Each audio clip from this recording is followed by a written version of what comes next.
ગીર સોમનાથ જિલ્લાના કોડીનાર ખાતે તિરંગા યાત્રાનું આયોજન કરવામાં આવ્યું હતું।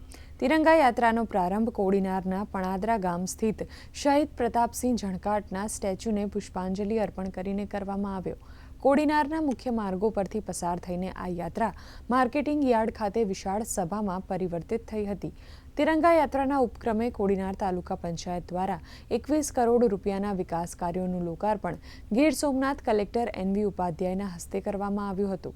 इंडिया आर्मी ने जो शौर्य दिखाया भारतीय सेना ने, वायुसेना में जो भी, उसके लिए हमने ये वो लोग को एक आभार व्यक्त करने के लिए और उसका सम्मान के लिए हमने ये पूरा एक कार्यक्रम था और अच्छी संख्या में ये हुआ था। और हमारे यहाँ पे जो शहीद हुए दो जवान थे, वीर प्रताप सिंह और वीर अजीत सिंह, वो दोनों के माता पिता के वहाँ पे जाके चरण स्पर्श किए।